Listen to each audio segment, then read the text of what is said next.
साहब, ये पर्स मुझे बाहर मिला है। पता नहीं किसका है। इसमें 10,000 रुपए हैं।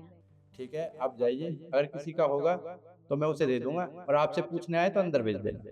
ठीक है साहब।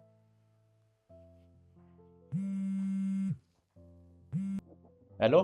हेलो तरुण, वो ऑफिस की टेबल पे ना मेरा पर्स रह गया है और उसमें 20,000 रुपए हैं, तो तू संभाल के रख लियो। मैं आता हूँ थोड़ी देर में लेने। अरे हाँ, मेरे पास ही है। चिंता मत कर, तू आ जा और ले जाइए। यशु, ये पर्स ना लक्ष्य का है और वो कह रहा है कि पर्स में 20,000 रुपये और कुछ ज़रूरी कागज़ हैं। लेकिन आंटी ने मुझे बताया 10,000 रुपये हैं। बाकी के 10,000 रुपये गए कहाँ? सर, मुझे लगता है ना, ये जो आंटी आपको पर्स देने आई है ना, वो जो बता रही है कि इसमें 10,000 रुपए हैं, ये पक्का उन्होंने ही पैसे चुराए होंगे।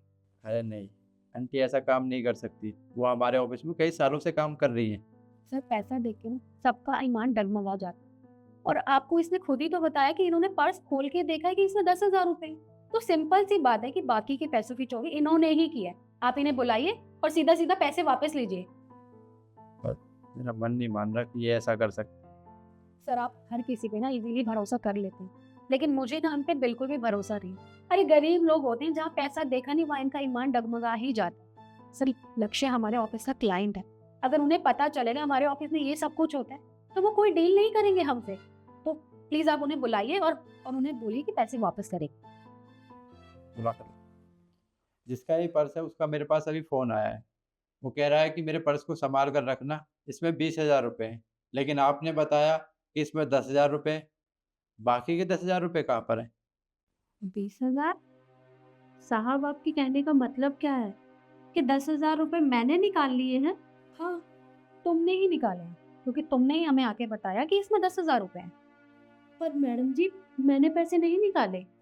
अच्छा, तो फिर किसने निकाले हैं? क्योंकि तुमने खुद बोला कि तुमने पर्स खोल के देखा और उसमें 10,000 रुपए थे, तो तुमने सोचा बाकी के 10,000 रुपए मैं चुरा लेती हूँ।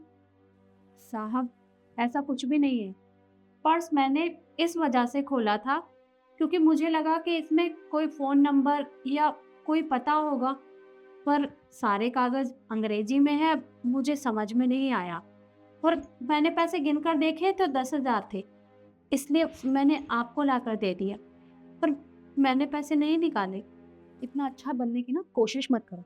और प्यार से कह रहे हैं जो पैसे निकाले हैं वो सर को वापस कर दो, सर कुछ नहीं कहेंगे।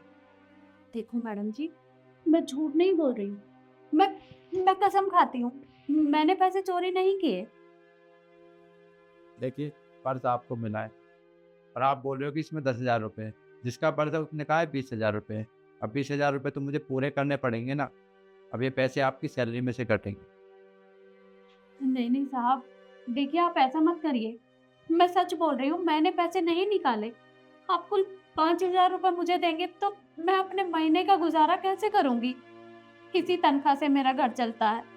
ये तो आपको पैसे निकालने से पहले सोचना था। आई एम सॉरी यार, मैंने आप लोगों को डिस्टर्ब किया। मेरा पर्स ये ले, देख ले, पूरे 20,000 रुपये हैं। 20,000 रुपए? अरे नहीं, अरे इसमें 10,000 रुपए थे। वो क्या हुआ ना, सुबह मैंने 10,000 रुपए अपनी वाइफ को दे दिए थे और गलती से तुझे बोल दिया था फोन पे कि इसमें 20,000 रुपए है।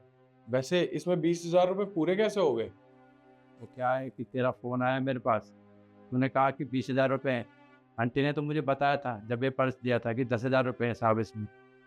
लेकिन मुझे लगा कि 10,000 रुपये आंटी ने निकाल लिए, तो इसलिए तेरे पर्स में 10,000 रुपये मैंने डाले। अरे नहीं, इसमें मेरे 10,000 रुपए थे और ये ले अपने 10,000 रुपए। और आई एम सॉरी आंटी, मेरी वजह से आपको ये सब सुनना पड़ा। उसके लिए मैं आपसे माफ़ी मांगता हूँ। और हाँ, मैं अभी लेट हो रहा हूँ, मैं तेरे से शाम को आके मिलता हूँ। ठीक है आंटी, देखिए मुझे माफ़ कर दीजिए। मुझसे बहुत बड़ी गलती हो गई है जो मैंने आप पर चोरी का इल्ज़ाम लगाया। मुझे ऐसा नहीं करना चाहिए था। मैं आपसे हाथ जोड़कर माफ़ी मांगता हूँ। आंटी जी, आप प्लीज़ मुझे भी माफ़ कर दीजिए। मैंने भी आप पे बहुत गलत गलत इल्ज़ाम लगाए हैं। Please I am sorry. नहीं नहीं साहब, आप दोनों की कोई गलती नहीं है। गलती तो मेरी है, क्योंकि मैं गरीब हूँ। और गरीब लोग ना गलती पे गलती करते ही जाते हैं।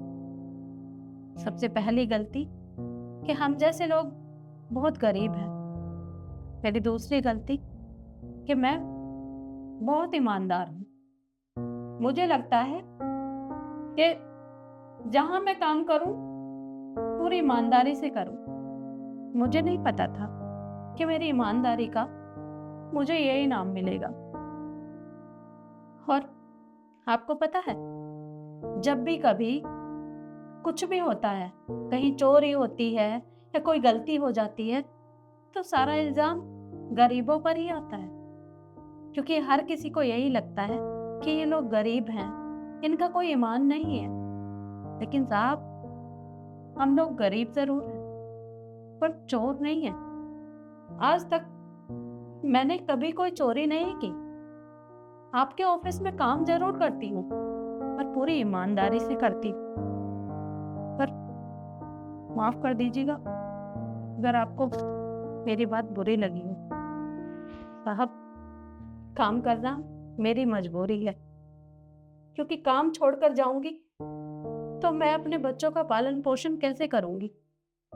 पर आज के बाद कुछ भी बात बोल रही हो तो थोड़ा सोच समझकर बोलिएगा, क्योंकि हम लोग भी अपनी इज्जत रखते हैं। चलती हूँ।